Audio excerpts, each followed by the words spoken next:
Hi, everyone. Welcome to this roundtable. We're super excited about it. We're going to give it just one more minute as people start filing in, and then we will go ahead and start the conversation. I'm going to give it about 30 more seconds as people come in, and we will get going. I hope you're having a great day.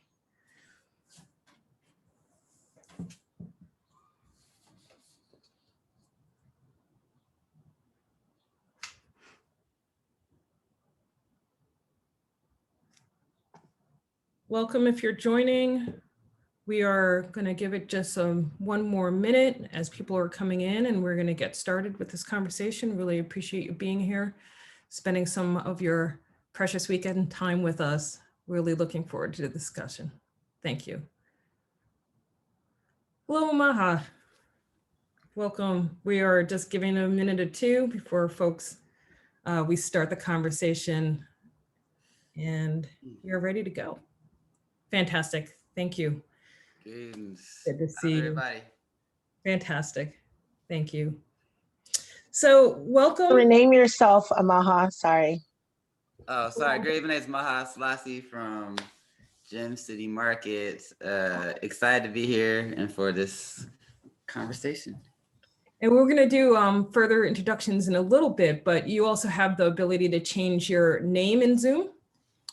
You click on the top right-hand side of your picture. There's 3 little dots that come up, and you can, when you click on that, it'll allow you to rename, and then you can put your name. Okay. Fantastic. Yeah, it's weird. It normally comes up different. I wonder why. It's the Pathful application. Oh, okay. All right. Fantastic. All right, we're going to get started. Thanks again for joining us in this roundtable conversation. And just to kind of, we'll start with some grounding, and I'll also just kind of let you know what to anticipate. So we're thinking about having this conversation about Black cooperatives and Black power, and what we see, now, past, present, and future. We really wanted this to be an opportunity that the 4 of us had, as we're so busy and we're running around, we're doing so much work, to kind of like land in this spot and have this conversation that we often don't have a chance to. And so the idea here is that you as participants will be able to just listen to kind of what is top of mind right now for us. And that will be about an hour. And then the last half hour, we'll do Q&A.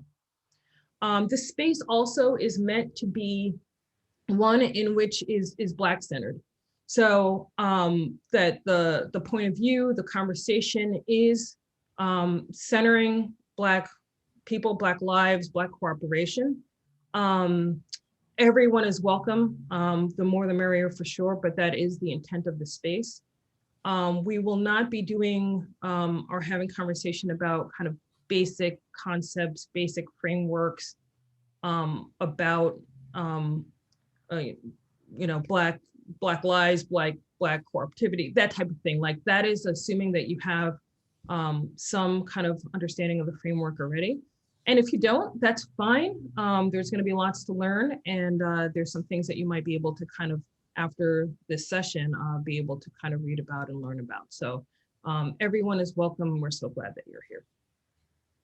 So what we'll do is first a grounding. And what Jamila's idea here, I think is a great one, was to call in just the wisdom of Dr. Jessica Gordon-Nemhart. And so I am going to quickly show a little bit of a YouTube video. It's going to be about 2 minutes, but it's just such a perfect framing of what we'll be talking about today. I couldn't improve on it, so I'm not going to. And I am going to show this clip, and I'll just ask for any grace if I have some technical difficulty in sharing the screen, but we'll get there. Okay, so I'm going to go ahead and share.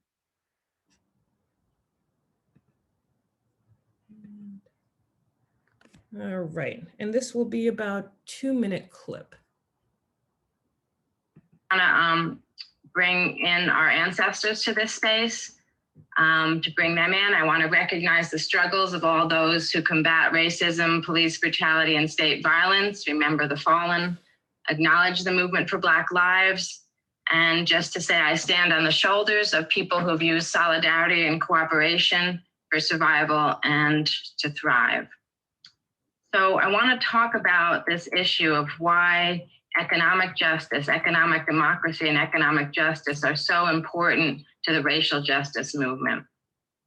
And why do I talk about that? Because in the African American community in the US, we've always been active and protested and resisted enslavement, dehumanization, right? We've exercised our rights in a million different ways for civil rights, human rights, political rights, social rights.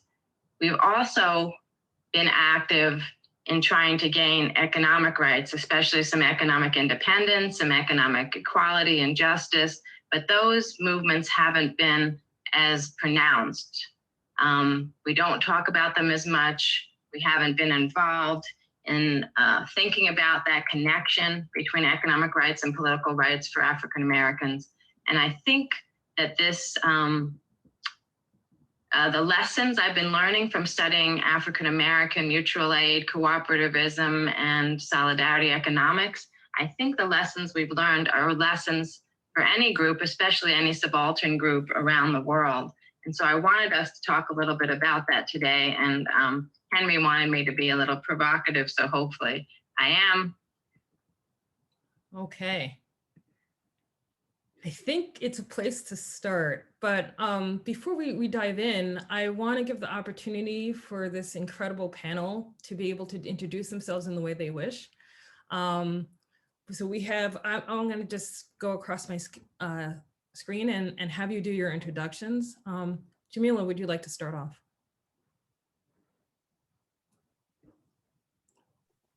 Sure. Hello, everyone. My name is Jamila Medley. I use she, her pronouns. I am currently, and just for a couple more weeks, the executive director with the Philadelphia Area Cooperative Alliance, otherwise known as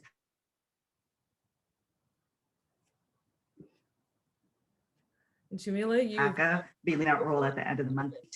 I have been working over the last 3 or so years in supporting Black-led co-ops as they've kind of like emerged in organization and formation, actually at the up and coming conference, and have really just been so deeply blessed and just benefiting greatly from the opportunity to be in community with lots of Black folks organizing food co-ops. A lot of my work is rooted in cooperative development across various sectors. So that would include grocery store co-ops for sure, but also housing co-ops and worker co-ops and credit unions and energy co-ops. And the work that we're doing here in Philadelphia is really rooted in supporting traditionally marginalized communities, Black, Indigenous, and people of color communities who also identify as working class and poor, and gaining the benefit of using the cooperative business model and really promoting that kind of activity and cooperative economic activity writ large in how we want to improve and shift and transform our economy at the local level. That's a lot of the work that I'm doing day to day. And I think a little bit about what brings me here and into conversation with y'all today. So thanks. So glad that you're able to join us. We're looking forward to it. Amaha, would you like to take a moment to introduce yourself? You are on mute. Sure. Greetings. My name is Amaha Selassie from Gem City Market in Dayton, Ohio. I'm the president of the board for Gem City Market and also co-executive director for Co-op Dayton, which is our incubator that birthed the co-op. And I think I'm deeply interested in health equity, health justice, and really how to create spaces of belonging that acknowledge the dignity and worth of every human being, and I see co-ops as being a tool for that. And I really want to touch on what Dr. Nimhart said about solidarity being part of our survival, because I think that like we came to co-ops as a means to increase food access in the area that had been intentionally underdeveloped. And we saw it as a mechanism and a tool. And as we've been opening up this week, to see the people's response, the community's response has been overwhelming. That like, even, side note that like, I think it's the first time mangoes have been sold in our area. Like I've been really, I hadn't even thought about it until we opened, but like, I don't think there's ever been a mango sold here before, and so it's really transforming the landscape of what we can do together and what we deserve and what we're worthy to have, so yeah, looking forward to this conversation. I do want to say first, before we do, Michaela does her introduction, I want to say congratulations. Such incredible hard work from, the inception, the idea, the board, the volunteers, the community, everyone to make that dream a reality where you can buy a mango. But I can't wait to be able to kind of hear just kind of what was happening for you in the last few days and what was happening in your community. So I'm glad we have a chance to be able to speak to that. It's fantastic. And Michaela, last but not least. Well, good morning from Los Angeles, everyone. Michaela Randolph here with Sola Food Co-op. We are organizing and working on our startup activities in Los Angeles, California, with a specific focus on South Los Angeles, which, to Amaha's point, very intentionally food apartheid efforts that have happened in our community. What else? Oh, I just briefly wanted to do a land acknowledgement and an acknowledgement that I sit on the land of the Tomva and Quiche people here in Los Angeles, and I speak these words to acknowledge the caretakers of the land before our current inhabitants. Thank you for that. I appreciate it. I think, again, the ways in which Dr. Jessica Gordon-Nimhart is kind of touching so many of these things that we're about to speak about. And so I wanted to do one other small clip before we actually start the discussion between the four of us. And this will just be kind of setting a bit of the framing, right? If the first clip was about a grounding and why we're here, the framing is also important, kind of where are we going and why are we thinking some of the things that we're thinking. So I want to share that, and then we're going to go ahead and get started. And one thing I'd say about this roundtable as well is that it's going to be a little bit free-flowing. So I have two hats here. I'll be a moderator first, but I've been asked to participate when I kind of want to jump in. So I hope to do that with some grace. But that's what I'll be doing. Both moderation. Oh, I guess I didn't introduce myself. My name is Darnell Adams. I am a leadership coach, consultant, and facilitator for Firebrand Cooperative, based out of Boston. And I'm really excited to be here to have this conversation. So, all right. I want to go ahead, share screen real quick. This is going to be about a 5-minute clip, really interesting stuff that will lay the groundwork for the conversation that we're having. And again, if you're joining us now and maybe didn't catch the very beginning of this, the format will be that we'll have a kind of free-flowing conversation between the four of us, and then we will be opening up to Q&A in the last half hour. So that is the design of this today. All right, I'm going to go ahead and share again and hopefully do it well. All right, you saw that. And let's try this clip. All right. The farm or that kind of thing. So you go through your book, there's every famous name in Black America. Just about. Speaks out about co-ops. At We've some mentioned point Dave in there. Philip Randolph, W.E.B. Du Bois, Marcus Garvey in a way, certainly Fannie Lou Hamer, Absolutely. Ella Baker, Yeah. all of them. Right. Yeah. Why isn't this history better known? Well, that was my question, right?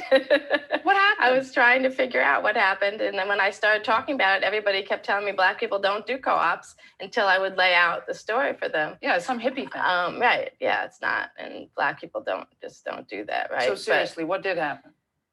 Well, you know, the best I can piece together was a variety of things. Well, first thing is how dangerous it was, right? So doing alternative economics, as we keep saying, and that's partly the name of why I named the book, right?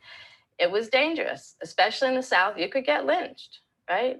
Your stuff could get burned. You could get lynched for why? Because you were being either too uppity by trying to do something on your own, or because you were actually challenging the white economic structure, right? And you weren't supposed to do that. The white economic structure actually depended on all these Blacks needing, right? Having to buy from the white store, having to, rent from the white landowner, right? So they were going to lose out if you went and did something alternatively. And then they also lost power over you. And also, especially in the South, Blacks in some counties were the majority. So the whites really couldn't, quote unquote, afford to let that happen. So there was fear of physical violence. There was also fear of red baiting, right? Right. Because of the McCarthy era, right? The fear of being called a communist. In fact, for African Americans, it was very serious consequences. Again, if you were considered a communist, you really couldn't work. Sometimes you were jailed, et cetera. So, and co-ops were considered sort of socialist communists. So there was that problem. But even greater, I would say, is the ideology problem. So it's not just the red baiting, but the ideology of capitalism was so pervasive, and Blacks often really felt like they needed to be in the mainstream, otherwise they couldn't make it, right? So we weren't taught about how to run a co-op or what a co-op was. We weren't taught about alternatives. So for people even thinking about what they would do, in some ways they had no models. They didn't know about the models.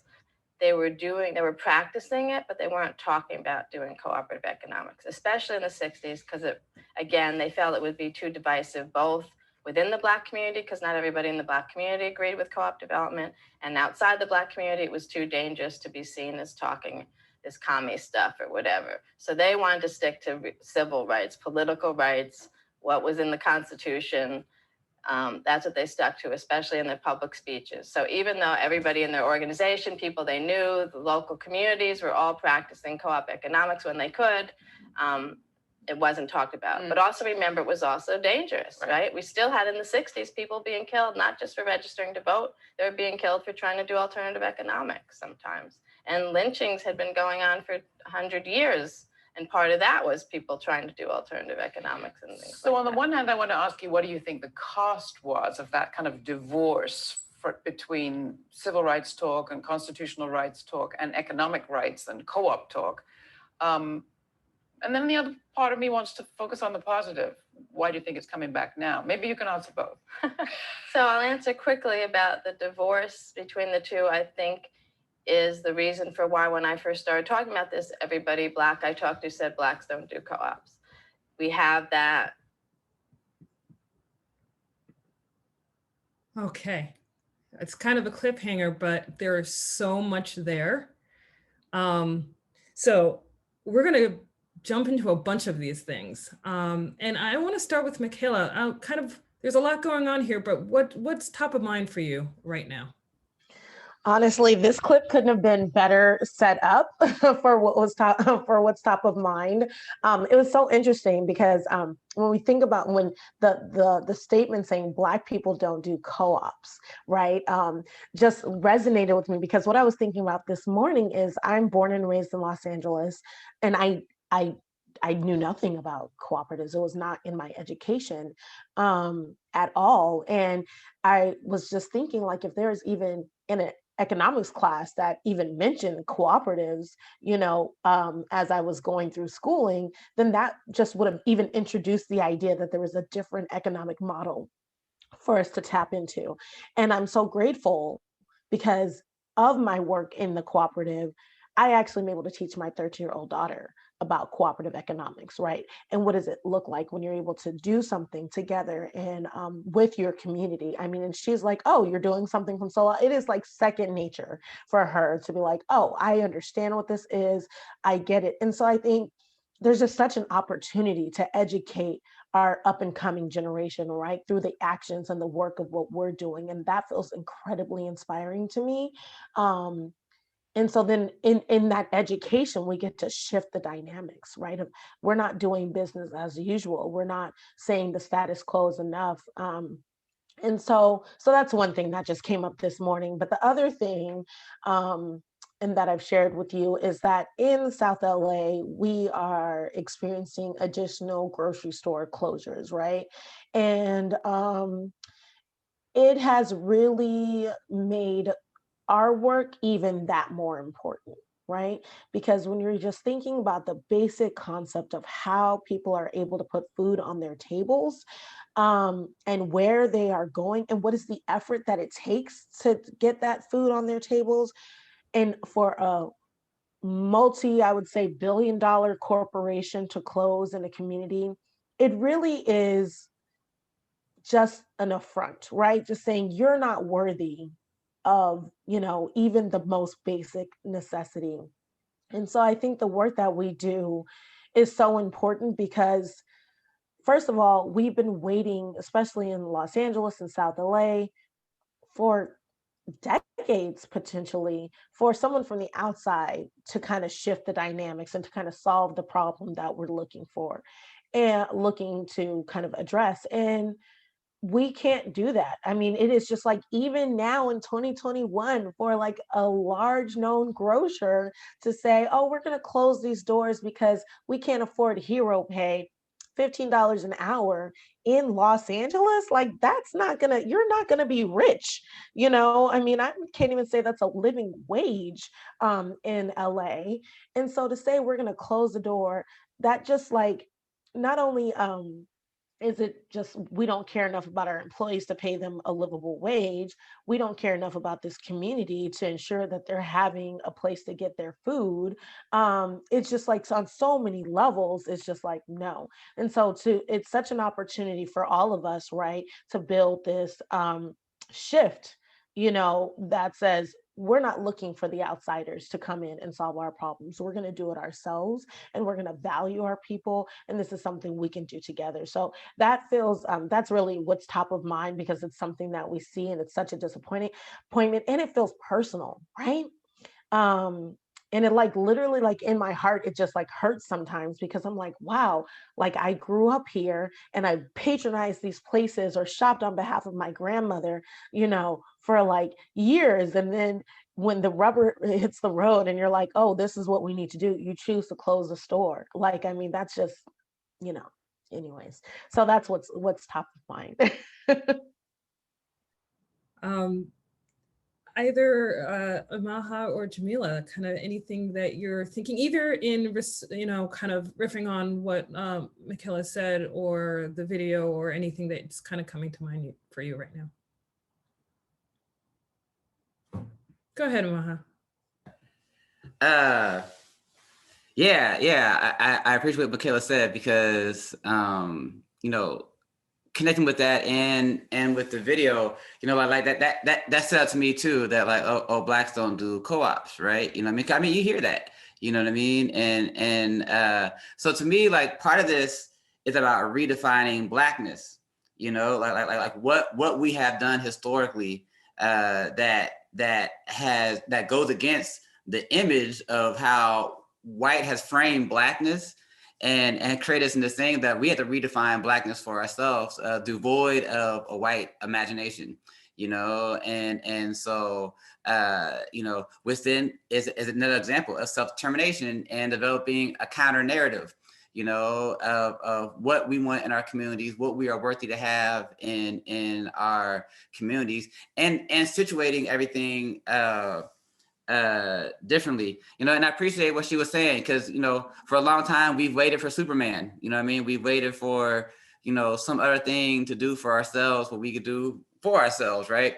And like what I've witnessed this week, like the number of people that's been crying, the number of people like this one girl came in yesterday And he was like, I said, get thanks for coming, and let me know how your experience was. He's like, oh, of course, brother. He's like, I've been in the movement since the 60s. You know what I mean? He was like questioning about like, why would you doubt that I wouldn't be here in this, you know what I mean? And so yeah, it's this notion of like, yeah, we doing this thing. And I'm telling you, like a community that's been underdeveloped, that has been over-promised and under-delivered, and we had to battle that in the beginning, you know what I mean? Like were we going to continue that narrative, you know what I mean? But now that they're seeing it, you know what I mean? Not only is our membership growing, but people are just running to the store. I mean, multiple people, I've been making jokes at the market that like, this is your third or fourth time I've seen you in the store. We've only been open 3 days, you know what I mean? People are bringing people back,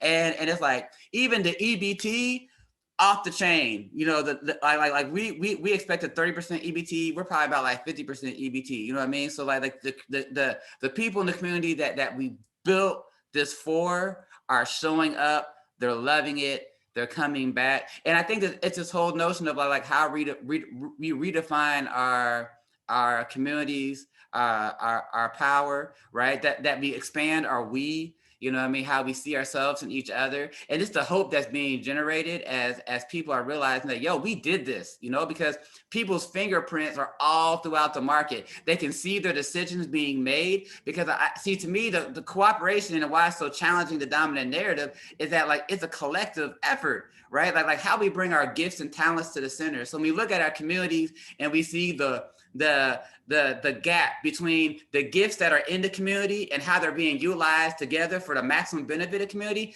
is purely because we don't value cooperation, that we don't acknowledge our interdependence, and that we're moving off this false notion, that the social construct of independence, right? That Dr. Nimmer mentioned in the beginning, And so to me, it's like, it's an awakening as we shift how we see each other and how we can be in community together. And I'll say one more thing, and then, I'll pass it on, I'll go all day, is that one of the things that really touched my heart was, I was experiencing it. I've been in there like almost all day for a couple of days now. So it's like, like seeing everybody coming in, this, that, and other. But when like a couple of community members have come to me and be like, this is like a community store, because like, everybody's running into each other, you know what I mean? And like, that's what we wanted, you know what I mean? Like, yo, like the space, a watering hole, we're building an anti-racism ecosystem. So all this work is being centered at the market, you know what I mean? And it's like, so people are running into each other and having conversations and building and developing ideas, and it's like that's what we want, because I think the co-op can be a lot more. And it's interesting because in the session on Thursday, we had this conversation. We were like, have we ever just really defined, especially within the Black community, within even Black co-ops, that like this is actually a movement, right? This isn't just, this thing, you know what I mean? And I was like, I don't know if we've actually defined it. Dara came on like, yes, we have defined it as a movement, but it's a shift, right? Because if we're a movement, then like, how do we connect with what's happening in Philly and California? It's like it all comes together if we're a movement. You know what I mean? And so like shifts on a local level and on a national level. And for real, international level, you know what I mean? Like when we see ourselves working towards building a solidarity economy, and that we're working for liberation through cooperation, Absolutely. So that was fire. I feel like, oh my gosh, there's so many ways to go, and I see, yeah, everything's happening, head bobbings. I'm wondering what's happening, Jamila. What's happening on your mind right now? Yes. Oh my gosh, so much. Wow. My heart is just like moved. Because I'm like, yeah, this is movement work. And I'll start a little backwards, just like ripping off of what you talked about, Amaha, because one of the challenges, I feel like really fortunate that I have this this perspective, because I work across solidarity economy expressions that include cooperatives, right? But that are also being formed to serve a variety of needs in people's communities, right? So it's really this opportunity to see how different associations of people, which is the part that makes co-op businesses distinct from other kinds of businesses is the power and the association of people who are choosing to organize and collectively and democratically run some kind of enterprise to meet their basic needs, right? So that I'm seeing like these associations of people taking formation to do all kinds of things within their communities. And so really being able to hear the food co-op space, and particularly like Black folks, are the ones kind of moving that conversation to say like, this is movement, right? This is about our basic needs. This is about connecting that up the chain towards our collective liberation, right? And I think what Dr. Jessica's video, the second one in particular, she said that people had, like during the civil rights era in particular, had been practicing the model without talking about the model. And it's been like, for me, over the course of this last year, and in particular, I've really been reframing my own personal narrative around cooperation and my entry point. So I started working in a food co-op in West Philadelphia in 2012, right? And so that was my first experience as an adult in a professional setting, engaging in the cooperative business model. But what I really started to resonate more deeply with is even just like my experiences as a Black girl growing up in the hood in Brooklyn, right? And the centering, the role that my home church actually played in activating cooperative economics in our community, right? And so that, you know, I'm thinking back to elementary school, Jamila, and the narratives and the work that I saw aunties and uncles and the elders and my mom and her friends actively engaging in, whether that was, you know, buying up the property, you know, around the church to ensure that those businesses could become Black owned and stewarded collectively through the church. It was the church organizing collectively with other congregations in that part of Central Brooklyn to bring affordable housing and home ownership to our communities where that was not often an option for folks to have home ownership at an affordable way.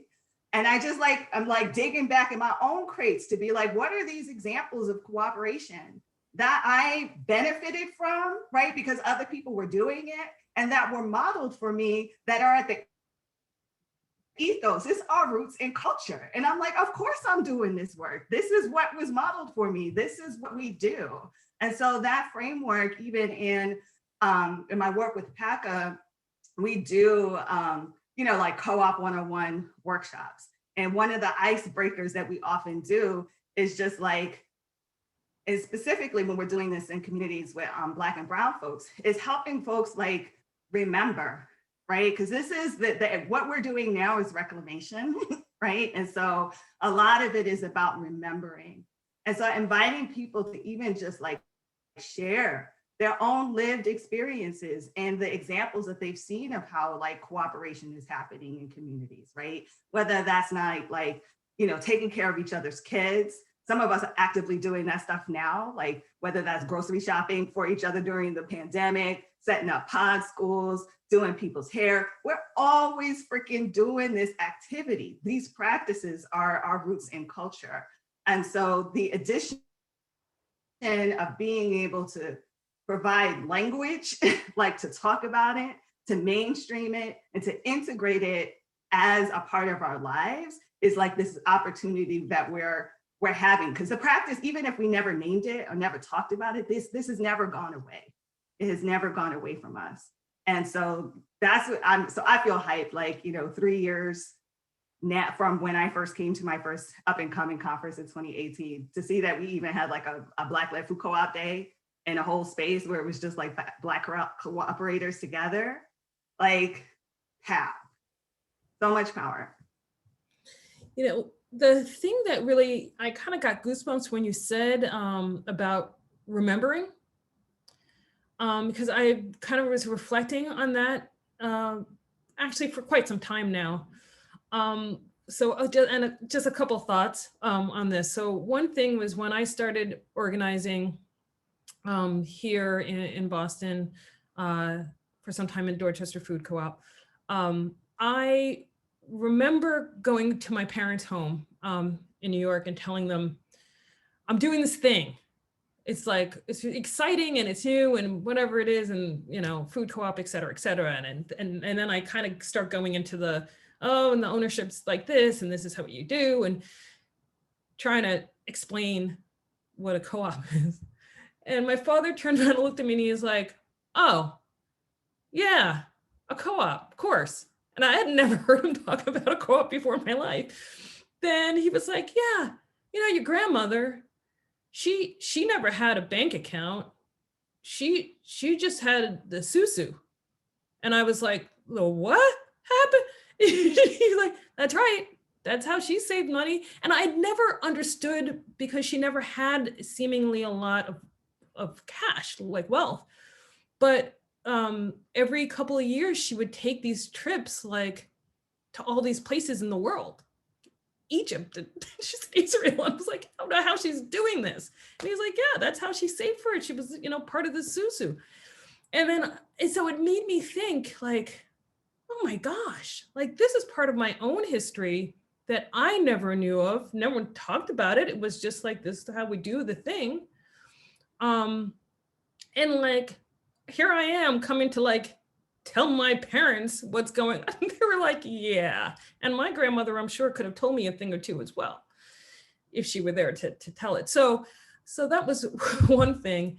I think another thing is, I think about this, what Dr. Jessica mentioned about this violent suppression of corporate economic behavior and why. And I think about like capitalism and the way that Black people have kind of historically have interfaced with capitalism, and also the continued insistence that we behave in a certain way in the system. And it requires a violent suppression of memory, of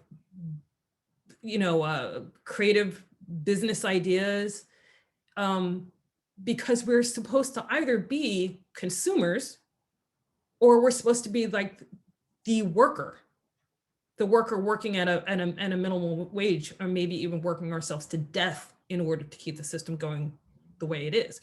So the idea of ownership, the idea of self-determination, the idea of connecting it to movement, all of that, I think that's very clear, and it's why it requires violent suppression, right? Either actual violence or actual just like something that equates to violence, right? Like when your dream is taken away, when your livelihood is taken away, when your ability for self-determination is taken away, that's violent in its own way. So those are things that kind of come to mind as we're having this conversation. And there was so much that was brought up here. Amaha, you brought up solidarity as part of our survival. I'm wondering if you could speak a bit to what you were thinking when you said that. Sure. That like Dr. Jessica, points out, in the book that like we had to use, we couldn't survive alone, like we had like we were forced to survive together. And Jamila really got me thinking, because it's like when you look at a church, it's all about cooperation, like at its core. I mean, even the church is, many members in one body, fitly joined and compacted by what every joint supplieth, So this whole notion that like how we use the gifts that we've been given, for the benefit of creation, for the benefit of the kingdom of God, or however you want to say it. But like this notion is that like cooperation is built into the DNA. And it really got me thinking about this notion of labeling, because like sometimes like we do something, but we don't acknowledge what it is that we're doing.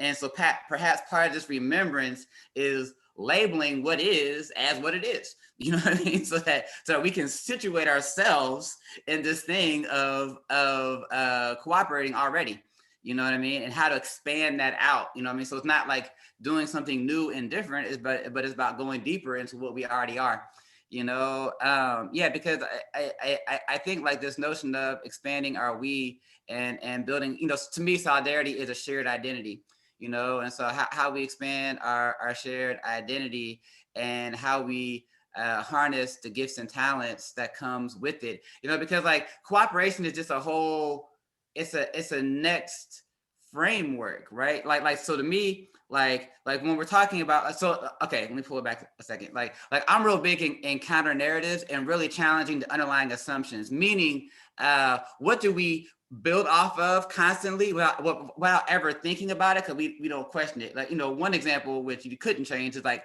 I don't think about breathing, but I breathe. You know what I mean? But when we're looking at socially, right? Like there's some underlying assumptions about how we operate, move, the structures we build, right? Structures, ideology plus resources, right? That is built off of this notion of independence, ultimately, right? And so to me, like when we shift to interdependence, then all of a sudden, instead of competition, it's about cooperation. Instead of fear and hate, it's about love, right? Instead of trying to outshine each other, it's about like, yo, you are shining, keep shining, right? Because when you shine, I shine, right? The notion of Ubuntu, that, I am because we are, or I realize my humanity and amongst the others, right? So to me, all of this is about realizing our humanity, or I've heard mentioned, humanity 3.0, how we really realize that we can all be human amongst each other, and so, which is solidarity, again, that shared identity. So to me, all of this comes from shifting how we see each other, and how co-ops can be an example, how we can practice and participate in that. And I'll never forget, I was with Jamila in Indianapolis, or it was somewhere in Indiana at some conference, and she was talking about like, it's about how to build more cooperation in the community. And I just like that, always like that nugget always has stuck with me, about like what this work is really about. How we see each other, how we cooperate with each other, how we lift and acknowledge the gifts that we have in each other, because that's our only way forward, really, and the pandemic has shown us this. Like go ahead and try act in isolation right now during the pandemic and see what happens, right? And so it's like we are a social body, right? But we don't see it as that, And so like how do we shift and co-ops our way to practice community ultimately amongst each other? Yeah, absolutely. Michaela, please. Can I just share? Michaela. I'm sorry, Jamila. I'm sorry. I just want to share a couple of reactions because Maha, first of all, you was preaching to the people, so that needed to be acknowledged. I was like, yes, yes, yes. Okay, educate the people, definitely. And so the other thing, though, is you're absolutely right. I think what put us, like those of us who are working in this cooperative space, a little bit ahead of the curve when it came to the pandemic is that we already have this idea of working together for the common good, right? We're like, oh, we're not new to this, right? Like we're true to this, because like when people are like, oh, stronger together, okay, like we need to get together, and it's like some of us already had some of those relationships built. We already knew how to do that. Whereas when you're like trying to survive or even thrive in a capitalist society where it's like, oh, it's about me and my success and that's it, and I don't need anybody, I think, the learning curve is harder, for people like that. So I just wanted to share that reaction. Go ahead, Jamila. Yeah, this is, this goes deep, right? Because a part of the experience that we have, this is what, I think is also transformative about the last year that we have experienced, is that the visibility of cooperation and mutual aid practices and all of these ways that people have like responded, because nobody is coming to save us, right? So we save one another. But it has become heightened and visibilized, right? And so part of it is like that this is also like the opportunity that we get to bring these practices towards the world that we want, right? And I think it's really an interesting kind of a framing that I've been, thinking about how necessary it is to ensure that solidarity economy building is happening in connection with broader social movements, right? So we heard Dr. Jessica also talk about the priority that civil and political rights kind of like took over economic rights because it was quote unquote more salient, more easier for white folks to be able to hear that than for us to talk about economic power, right? And so, but really when we're looking at other social movements, the lens that is also often continuously missing is really about the economic justice component and how that integrates with housing justice, how economic justice integrates with education justice, how economic justice integrates with the abolition and decriminalization of so many things that are happening. But I think part of what this opportunity and our practices are doing is like we're creating the experimentation against the exploitation that is happening writ large in our society. And Ed Whitfield talks a lot about this and like the need for us to continuously iterate, right? Like we heard and we know that this history has often led to like death and destruction and terror against Black people for practicing economic autonomy through our cooperation, right? And that's not, we shouldn't believe that that couldn't happen again, right? But we still have to strive and we still have to experiment and we still have to iterate constantly on what is happening. And so even the constellation of Black-led food co-ops that are happening, right? From Renaissance and seeing that it came into being, right? When people said, this is not going to happen, this cannot happen, you are not the ones who can do this. People were saying this, right? They didn't believe that this community of people could open a grocery store, and they did. And it was a struggle for them to figure out how to keep it open, but it was an iteration. It's part of the experimentation that is necessary, right? And so all of these projects are part of this constellation of getting to our success and our achievement and our liberation, come the successes and failures as they might. Thanks so much. Can I just jump in real quick? Sorry, Darnell.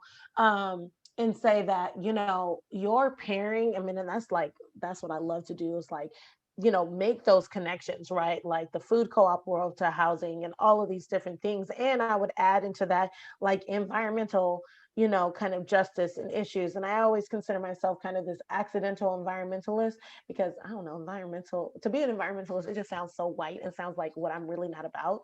But at the same time, like I am about like, there are things that affect our communities that, and when I say like Black communities, Latinx communities, from an environmental perspective that, it is just so drastic. And so when you think about this model of like capitalism and like, hyper consumerism, that really affects our environment so much, right? Like, and you're like, oh, I got the new this, so now I'm discarding that. And it's like, we're not even realizing like this model of capitalism actually is like destroying our communities and some of our communities a little bit faster than others, right?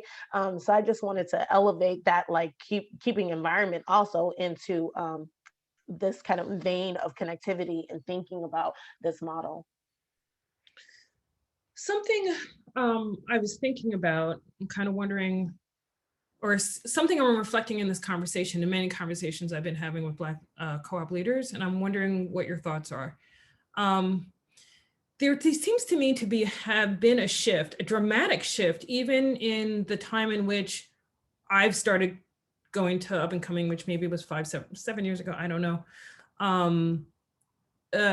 In terms of not only in the number of Black cooperators, but the kind of conversations that are happening, where there's this recognition of the power that we do have, and that we're also not waiting any longer for the larger white co-op community to kind of acknowledge, catch up to whatever they're doing, like that we're just like, and now we're going in this direction.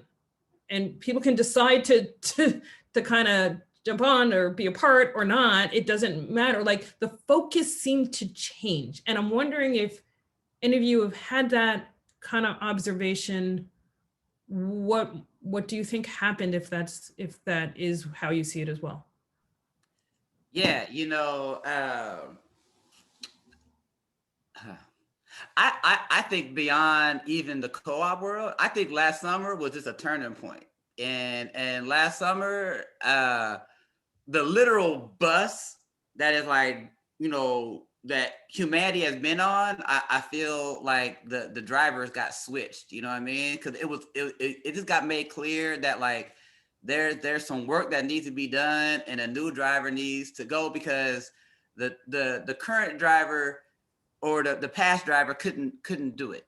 You know what I mean? It was like, you know, we waited for years for like race to not be an issue, and we came to the conclusion, and a lot earlier than last summer, was that, you know what, like race isn't our issue. You know what I mean? Like that's not our sickness, and because it has perpetually been your sickness, and you feel that on your timetable that you will like remedy this situation, you got pushed to the back of the bus. You know what I mean? Because like when I talk about redefining Black, I don't talk about redefining Black as just people of color. I just talk about redefining Black as redefining humanity, right? Like, because Ubuntu is part of our DNA, right? This notion that I am because we are. You know what I mean? And so it's like how do we get out of this race paradigm? You know what I mean? And the time has came where, like, you know what, we just took charge, right?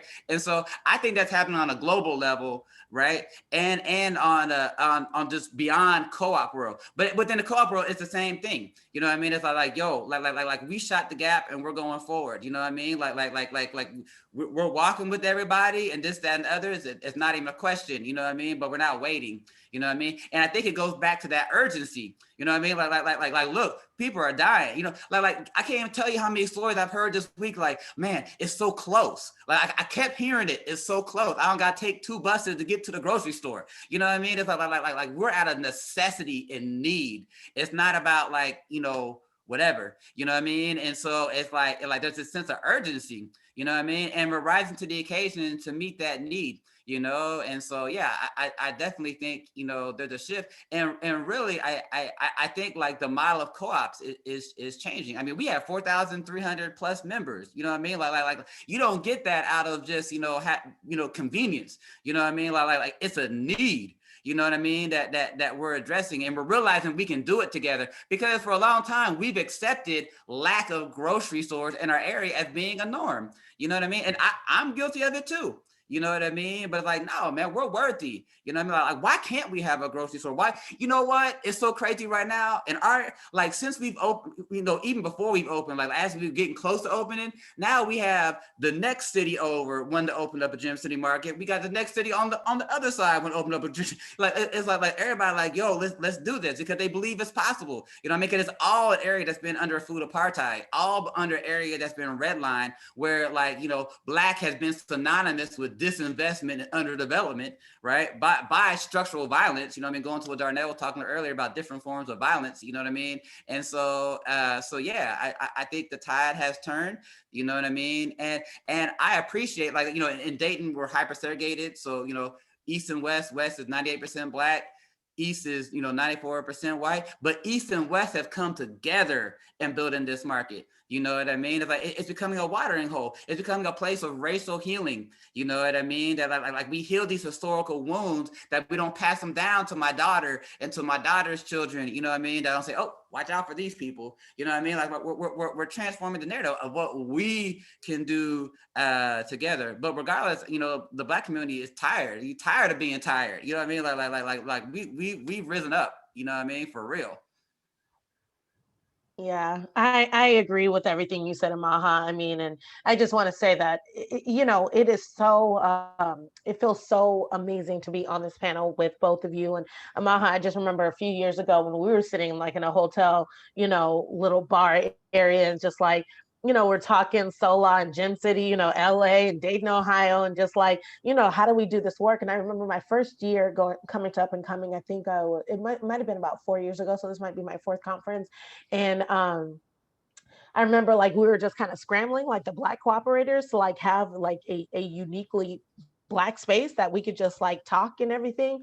And what's so interesting about that is because, and I get it, I get the need for that space, because I know that in the spaces that I work in professionally, I'm often the only Black person, I'm often the only Black woman. Like, so to have those spaces that are specifically and intentionally for Black people is incredibly important, because you just need the space where you can like shed, you know, that thing like, oh, I have to show up this way because I'm Black and I'm representing and whatever. And so I know sometimes people who aren't Black struggle with like us being in those spaces, because they're like, well, why do you need to have that space? And it's like, well, why do you need a women's retreat? Because as a woman, sometimes you're like, hey, I need to shed this layer of being a woman and just show up as my authentic self, right? So as a Black person, sometimes we just need a space where we can shed that and just show up and do some of the other work. So, I mean, I just wanted to, you know, that, so now to fast forward and see, you know, a whole day devoted towards Black cooperators, and some of those spaces being intentionally and specifically only for Black people. You know, it's just like such a, I think it really speaks volumes, right, about, you know, the organizers of this conference, and then really hearing, you know, like, no, Black people should not have to scramble. They should, if we are saying this is a cooperative space, then we need to make sure that there's actually a space, you know, for them to talk about, or for us, I should say, to talk about kind of our issues that doesn't feel threatening and that is welcoming. So. Yeah, yeah. And this is a shift, right? I mean, I can remember my first food co-op conference that I went to. It was a different conference for a more established co-ops, CCMA. And that was in 2013. You know, out of the few hundred cooperators that were there were probably maybe like 5 Black or brown people that I could identify at that conference, right? So even coming, you know, and I'll just say but like up until about 2 or 3 years ago, it was a very lonely place to be a Black woman doing cooperation in the mainstream co-op sector, right? Because I entered this sector through white co-op spaces, right? And so have been like, where are the Black people who are also like doing this? And then it has been like this journey of like finding each other, I think, and coming, you know, because our work is so hyper local, it is in these national spaces that we get to find each other. And so the idea even of how, you know, I've always kind of like thought about my own positionality with the work that I do and have been doing, as one where I saw myself in a position of having access to a lot of what was available in the mainstream co-op movement, and seeing Black co-op organizers outside of that space, not knowing that those resources existed, not knowing that whether it was capital, whether it was education and training, whether it was advocacy and lobbying opportunities were also available to them, because they were, as is often the case, marginalized, right? Not centered, not considered as being a part of that movement, right? And so this experience of seeing how Black food cooperators have really like actualized their self-determination to say, this is ours too, right? Make room. Like it was a demand, make the room.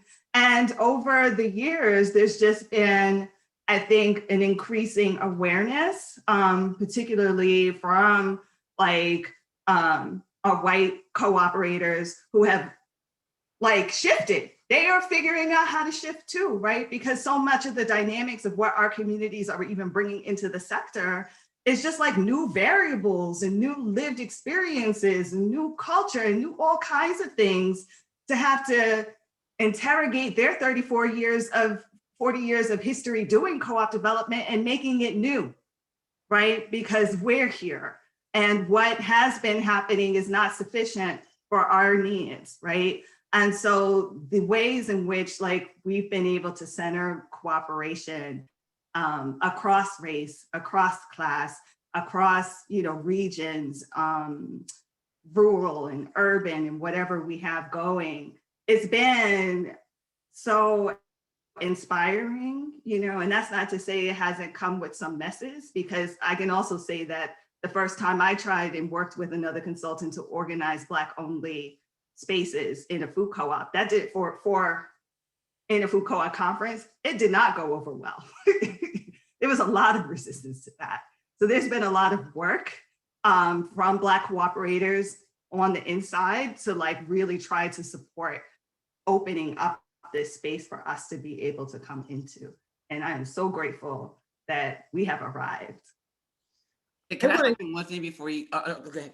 I just want to say, I want to thank all those who went before us that had created this space that we have now. You know what I mean? I sincerely want to give thanks to all the work that y'all have done to prepare the space for the newbies, right? So, and I think it's really about how we're building a shared future. Like I used to say for a long time, a shared future from divided past, but I realized that really we have a shared future regardless. You know what I mean? Like someone in the chat said that, we have one planet, you know what I mean? So it's like what King said, chaos or community, you know what I mean? We're gonna learn to come together, we're gonna perish as fools, right? And so I'm also reminded of what he said, that the Black church is gonna be the saving grace of America, right? And so it's coming down to like we're battling for the soul of not only America, but the soul of humanity. You know what I mean?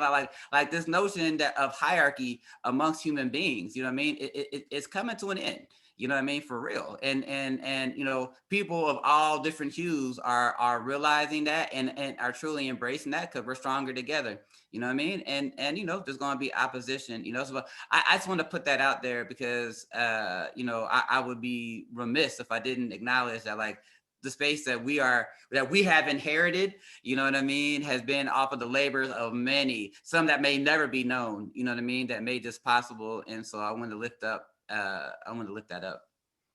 Yeah, you beat me to it. I was going to say the same thing, which was just amazing gratitude. When I started, kind of in this kind of particular sector, food co-ops, even for me, super difficult, felt incredibly oppressive, frankly. And I couldn't make sense of what was happening, because I was like, but co-ops, if we can't figure it out here, where are we going to figure this out? Right? And it was like, and everyone seems so nice, right? So there's this incredible oppressive behavior around the niceness, and everyone just kind of doing the thing, and everybody's welcome. And it's like, why do I feel like this? It feels painful. It feels, what's going on? And I feel where we are now is such a breath of fresh air, to show up the way I'm going to show up. I think I'm pleasant, but if I'm not your cup of tea, that's okay. I'm a cooperator too. We all have gifts, but I don't have to get be so tight, be so squeezed, so to fit into the thing that never was in some ways built for me. Right. So, just to be able to breathe. And so all the work that I cannot imagine what people were going through, I just can't, because it certainly wasn't easy for me. And I also want to kind of acknowledge for folks who have questions. I know there was, I purposely let the chat go because I was going to put all my time and attention to making sure that the space for the panelists and we were able to have conversation, but I said I was going to open up for Q&A.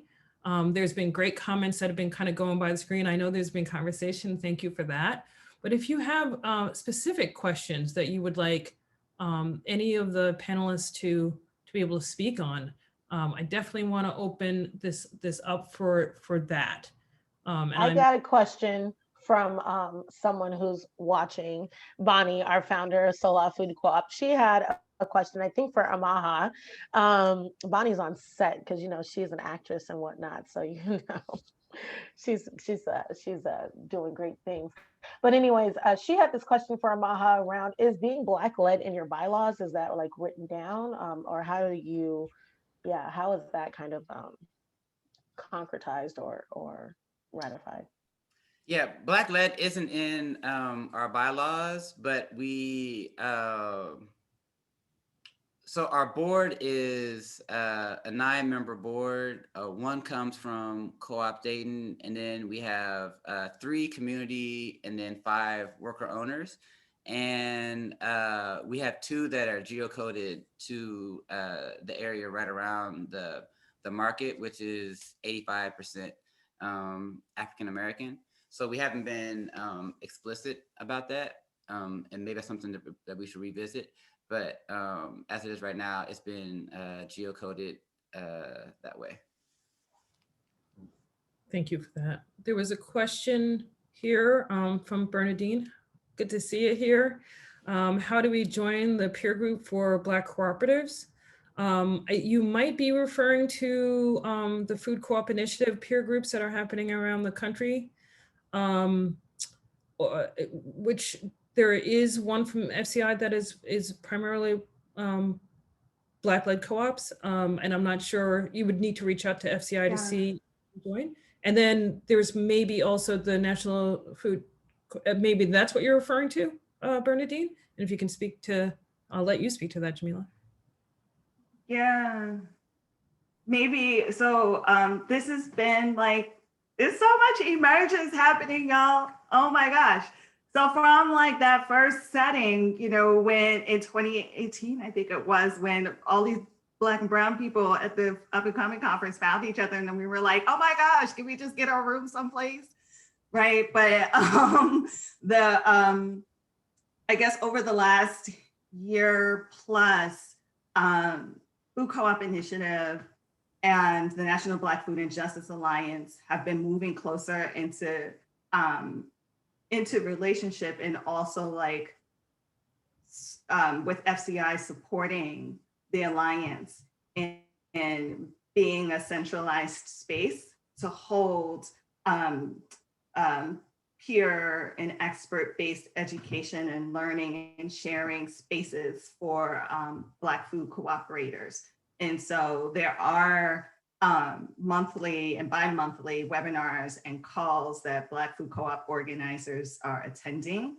I will put an email in the chat for how you can kind of, like, we've been accumulating the list of Black folks attending that each year as Black folks have attended the Up and Coming conference. And so that's how this database of cooperators has been being curated.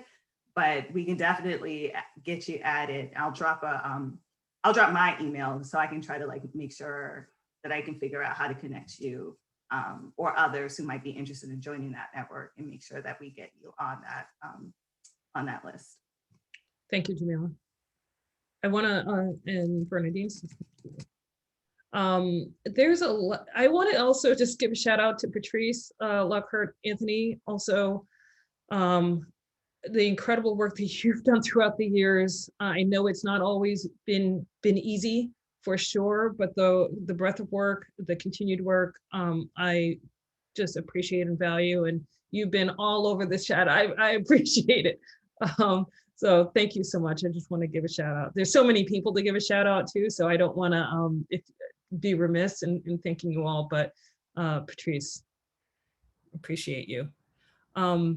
Open to any other questions that you might have. Oh, Damon says, hi, Damon. I think it's time we have an association of Black cooperators.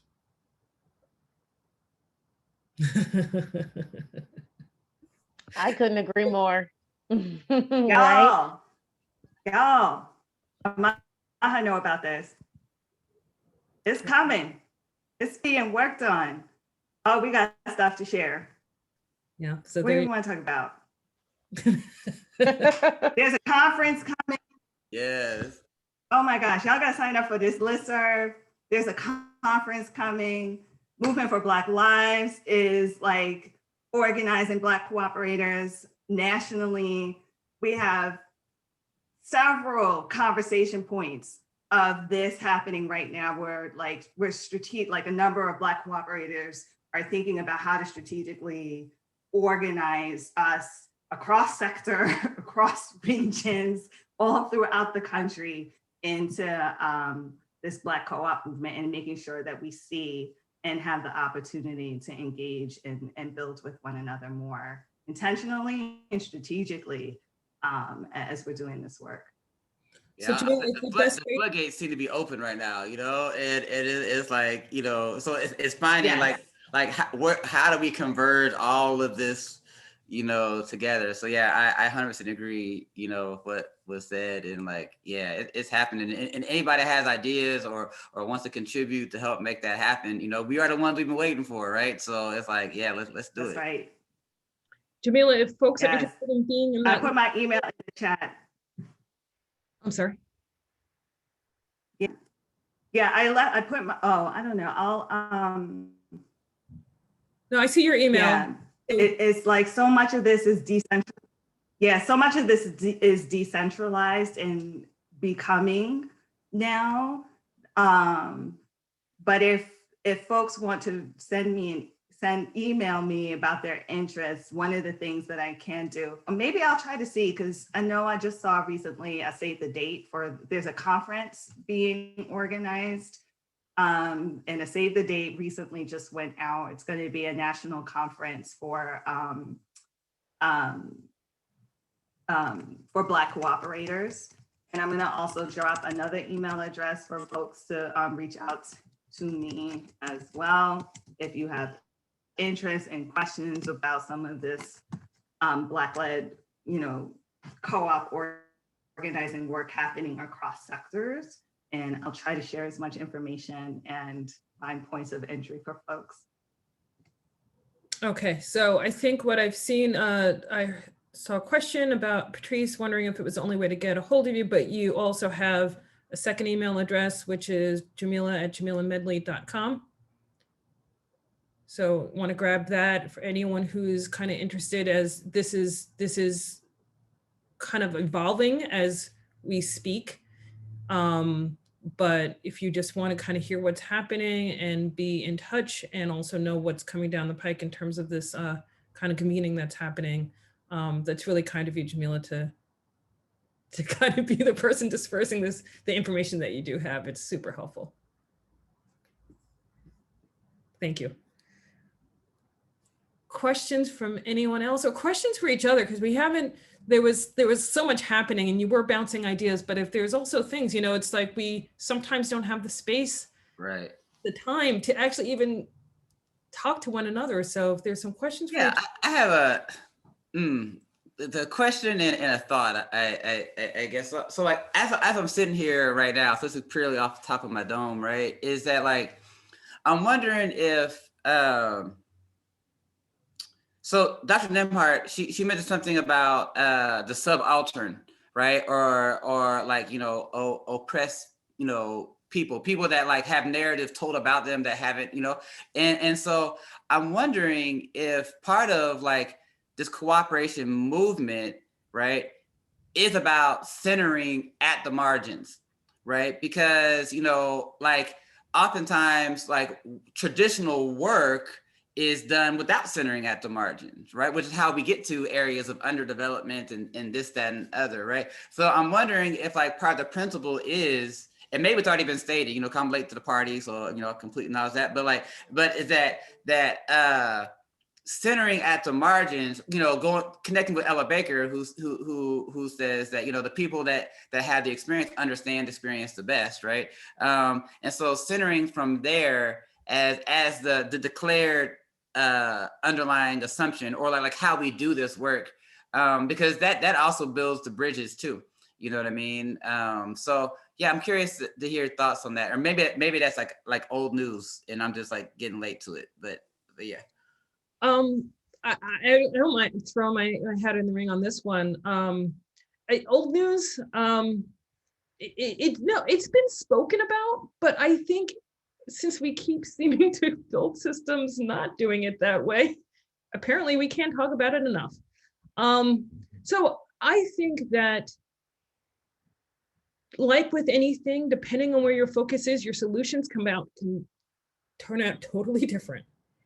And so one thing that I definitely do see is that kind of like who we're centering as Black cooperators it's part of the reason why there's these like different ideas, different things that are kind of coming in terms of thinking about how to organize and what we should be trying to accomplish and what is success and what's not and how to fund it. I mean, you name it, everything's kind of coming out of just like being like, this experience is very different than what mainstream food co-op development has looked like over the last, couple decades. It doesn't speak to me. It doesn't work for our community. It doesn't make sense. But there's something else here. If I just turn my gaze, or kind of maybe even inward, right? We're not looking out, we're kind of looking into what our experience is, what we know, what our skills are, what our talents are, that it just naturally came these other solutions. It was inevitable. In some ways, the choking of the creativity was trying to shove ourselves into a box that just simply we didn't build. We wouldn't have to shove ourselves into the box if we built it. We would have had a nice custom fit. So I mean, those are the things that I think about, which is like, yeah, of course the solutions are going to be totally different because the centering is we're just literally having different conversations. Yeah.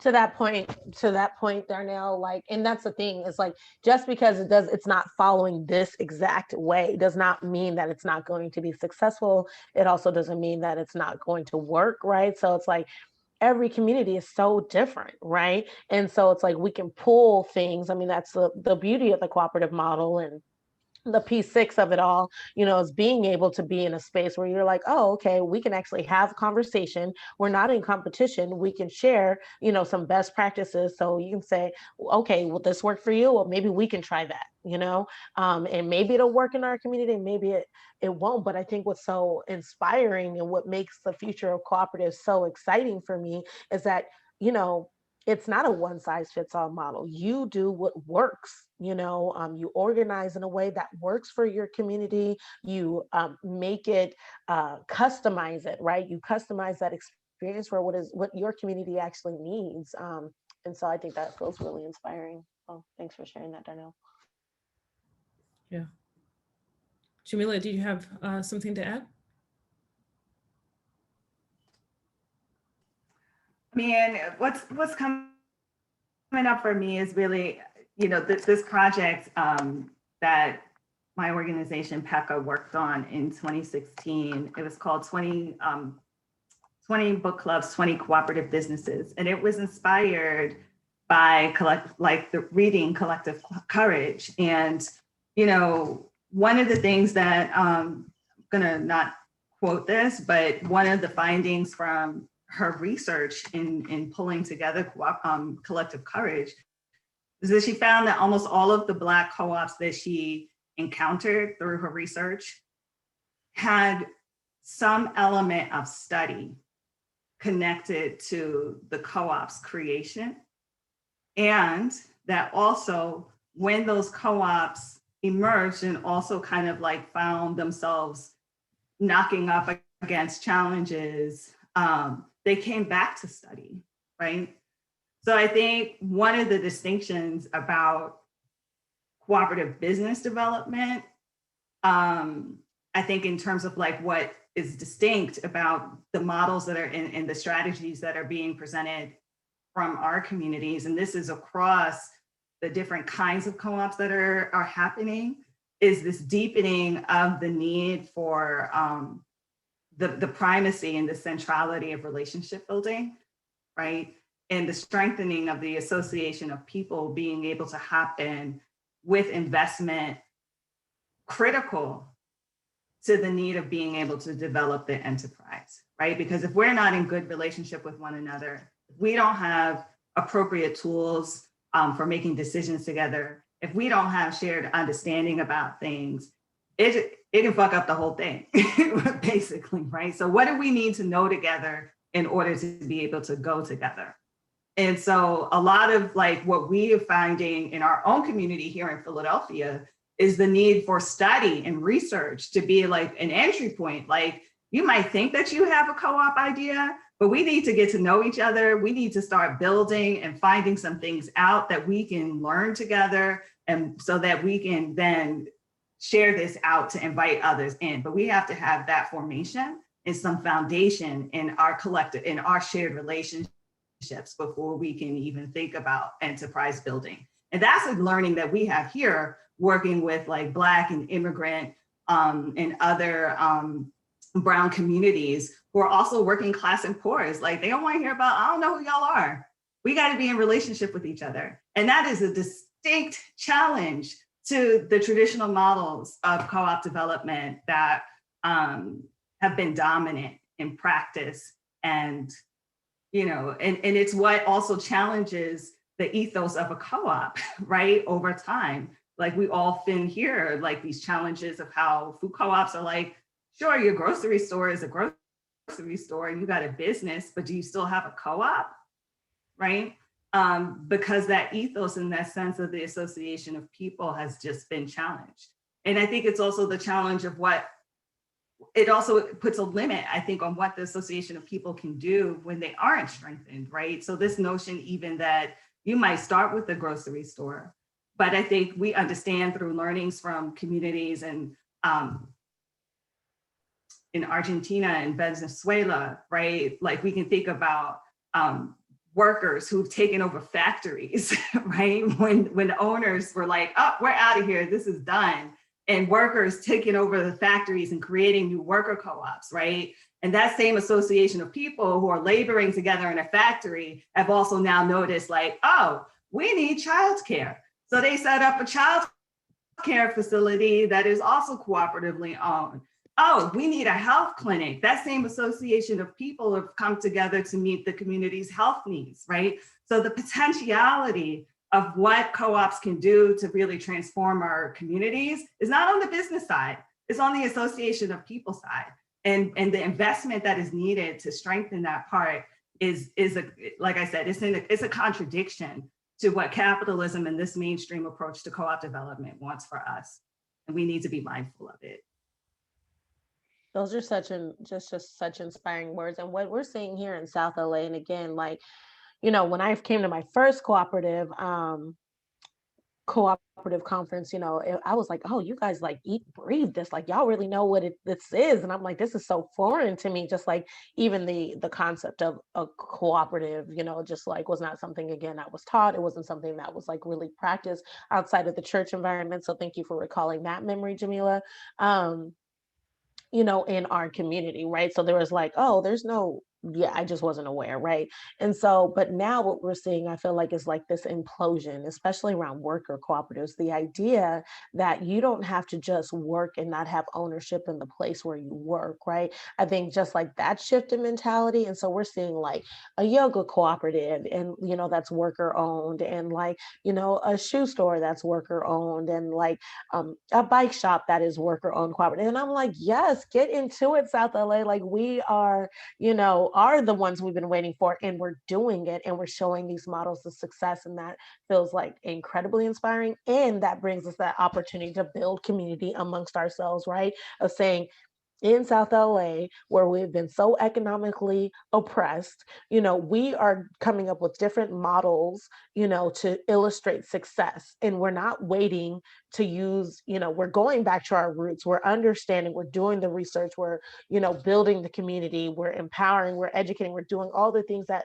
we should have been doing. But I think to just go back to like some of the points that were made at the beginning from, you know, Jessica Gordon Nimhart, just thinking like, it's scary, right? There is a threat there. It really does take a level of courage to say, I'm challenging the status quo. It doesn't work here anymore. And I'm going to be brave and hope that, there aren't, repercussions, that negatively affect my business, which then, affect my livelihood. Wow. I appreciate that, Michaela, especially, showing how, like, the other co-ops and how, you guys are learning together, you know what I mean? That's powerful. And Jamila, that's why you, Jamila, because you just like open up a whole next thing because, you know, so to me, it's like I think we have to understand like what this is to a certain extent, right? And so like to me, like this shift to co-op is really about like how we relate to one another, right? And so it can't be transactional relationships. Like you said, it has to be deep relationships. Like we went on doors. So people in the state, they keep trying to figure out like how did y'all succeed and we didn't. And I tell them because we weren't transactional. We didn't try to hit 50 doors a day or 50 doors an hour. You know what I mean? Like if we hit 2 doors and had an hour conversation, that was the win. You know what I mean? Because we want to build depth over speed, right? And so it's like it's building these depth relationships. And so because really part of cooperation ultimately is how to build community. You know what I mean? And so it's like it's shifting how we see and relate to each other, and so it's not just like a business practice, you know what I mean? But how the business practice develops our social relationships of how we relate amongst each other, the culture that is being generated that frames how we see and we act amongst each other, right? And so it's a whole next shift, you know what I mean? For real. And it's expansive, you know what I mean? Because once you shift that, how we see and relate to each other, then sky's the limit. You know what I mean? Because we're utilizing our gifts and talents for the benefit of each other and not, trying to outshine and suppress talents and gifts because, you don't want to be outdone or whatever, So it's a whole new, landscape. And somebody put something in the chat and made me think about, it's really participant democracy too, right? Because, like co-op members are determining the direction of the co-op. You know what I mean? And so it's a way to practice, you know what I mean? Like lifting up our voice and the power of voice, There is a question, Gracie. Okay, I see the phrase I'm unfamiliar with, surface democracy. Is anyone, I'm unfamiliar with that phrase. I'm somewhat unfamiliar with it too, but so correct me if I'm wrong, but my guess is it's talking about like, how it could even be representative democracy, right? Like, so or this notion that like we're kind of doing things on the surface, but we're not building these deep relationships, right? So like to have like real participant democracy, you know what I mean? It comes from being in community. It comes from being together. Like Jamil, when you said that what we need to do, what we need to know together to go together, that was so profound, right? Because it's like what is these shared understandings that we have, right, that enable us to go further. So we talk about the magic canoe, right? Like, the story we have, where how like, the canoe is going down a river and it expands as each person is walking on the river, they can get into the canoe and the canoe magically expands, you know what I mean? So how is the co-op being a expansive boat to do that? But I think we're talking about service democracy. I think it's like transactional more than having like the deep relationships involved and hearing the mutual understanding, right? That we can voice and make decisions that are best because we have a better understanding of the context that we're in. Yeah, and we're wrapping up, but I kind of have to say it. And we'll see how it goes.